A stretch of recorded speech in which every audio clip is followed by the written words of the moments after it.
नमस्कार, कैसे हैं आप सब। उम्मीद करते हैं आप सब बढ़िया होंगे। तो आज की क्लास में इंटीग्रेशन का क्वेश्चन है क्वेश्चन नंबर 14 एक्सरसाइज 7.4। तो देखो, इस तरह के क्वेश्चन करने के लिए, इस तरह के क्वेश्चन के इंटीग्रेशन करने के लिए आपको सबसे पहले तो कंप्लीटिंग स्क्वायर मेथड आना चाहिए। ठीक है, इस क्वेश्चन से समझते हैं कंप्लीटिंग स्क्वायर मेथड भी और साथ साथ इस क्वेश्चन को सॉल्व भी करते रहते हैं। तो सबसे पहली कंडीशन जो है कंप्लीटिंग स्क्वायर को लगाने की कि भाई ये जो स्क्वायर वाला है ना, ये आपका क्या होना चाहिए, पॉजिटिव होना चाहिए। तो हमने इसमें से ले लिया माइनस कॉमन और इसके साथ कोई कॉफिशिएंट नहीं होना चाहिए। एक्स स्क्वायर का कॉफिशिएंट क्या होना चाहिए आपका 1। तो हमने लिख दिया एक्स स्क्वायर माइनस का 3x प्लस माइनस का 8, क्योंकि सबका साइन क्या हो गया है, अब चेंज हो गया है। ठीक है, उसके बाद step number 2, 1 upon square root minus x square minus 3x minus 8। अब जो x के साथ कॉफिशिएंट है ना, कितना है, 3 है, उसको कर दो 1/2 से मल्टीप्लाई, तो आ गया 3/2। अब ये जो भी आएगा ना, इसी का स्क्वायर ऐड करना है, यानी कि 3/2 का स्क्वायर ऐड किया और इसी का स्क्वायर क्या कर दिया, माइनस कर दिया।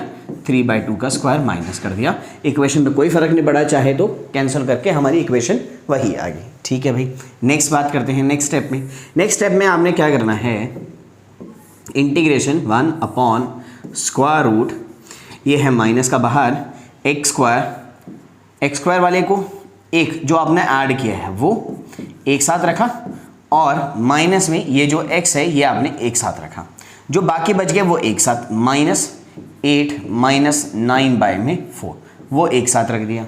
ठीक है, अब ज़रा ध्यान से सुनना, इस वाले को मैं एक साथ रख रहा हूँ, ज़रा ब्रैकेट से लगा रहा हूँ कि भाई ये वाला पार्ट और ये वाला पार्ट देखेंगे सिर्फ आप। ठीक है, और ये वाला पार्ट और ये वाला पार्ट माइनस बाहर ले लिया तो ये क्या हो गया, पॉजिटिव का हो गया। ठीक, अब इस वाले पार्ट के बारे में बात करते हैं। Integration 1 upon square root minus बाहर है। अब ज़रा ध्यान से देखिएगा, एक्स स्क्वायर 3/2 का स्क्वायर, इसको अगर मैं चाहूँ माइनस का 3x को ऐसे ले सकता हूँ, 2 × 3/2 × x और माइनस का है, हो गया। अगर ये a है ये b है तो ये 2ab हो गया ना, ab हो गया है ना। तो ये बन गया x,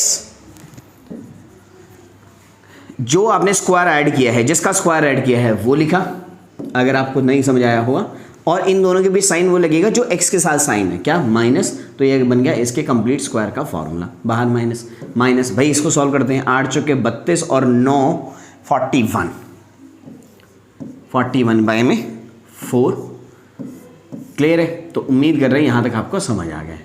ठीक है, समझ आ गई बात। चलिए, हमने क्या किया, हमने लिखा सबसे पहले x, फिर लिखा जिसका स्क्वायर ऐड किया वो, और बीच में साइन वो लगाया जो x के साथ साइन होगा। अगर यहाँ x के साथ प्लस होता तो मैं प्लस लगाता, माइनस है तो माइनस लगाऊंगा।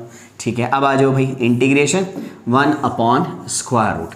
अब एक बात बताओ, इस नेगेटिव को अंदर भेजेंगे तो ये जो नेगेटिव का था ये पॉजिटिव का हो जाएगा, और जो पॉजिटिव का था वो क्या हो जाएगा, नेगेटिव का, x - 3/2 का होल स्क्वायर। ठीक है, तो उम्मीद कर रहे हैं यहाँ तक आपको समझ आ गया है। अब इससे आगे की बात करते हैं। इससे आगे जब हम इस क्वेश्चन को करेंगे तो मैं लिख देता हूँ एक बार आगे, 1 upon square root 41/4 minus x - 3/2 का होल स्क्वायर, है ना, ये आ गया। अब आपने इस फॉर्मूले को कंपेयर करना है इससे, 1 upon square root a square minus x square. अब आपको इसका क्या होना चाहिए, पता, फॉर्मूला पता होना चाहिए कि भाई इसका फॉर्मूला क्या है। तो इसका फॉर्मूला लिख लो, root a square minus x square का 1 अपॉन में फॉर्मूला होता है आपका साइन इनवर्स x/a + c, ये इसका फॉर्मूला होता है। यहाँ पर हमारा a ये है तो हम इसको जैसा बनाएंगे, 1 अपॉन, इसको ऐसे ले सकता हूँ, रूट 41/2 का होल स्क्वायर माइनस x - 3/2 का होल स्क्वायर। तो ये मेरा a और ये मेरा x। तो formula integration sine inverse x is what, x - 3/2 by में a स्क्वायर रूट ऑफ 41/2। इसको थोड़ा सिंप्लीफाई किया तो साइन इनवर्स, ये वाला 2 इधर चला गया, 2x - 3/2 इंटू में ये 2 ऊपर बाय में स्क्वायर रूट ऑफ 41, इस 2 से ये 2 कैंसिल, तो आंसर आ गया हमारा साइन इनवर्स 2x - 3 बाय में square root of 41 as your answer. Plus का c लगाना मत भूलना। तो ये आ गया इस क्वेश्चन का आंसर। तो उम्मीद कर रहे हैं आपको समझ आ गया है। आज की क्लास में इतना ही, मिलते हैं आपसे नेक्स्ट क्लास में, तब तक के लिए नमस्कार।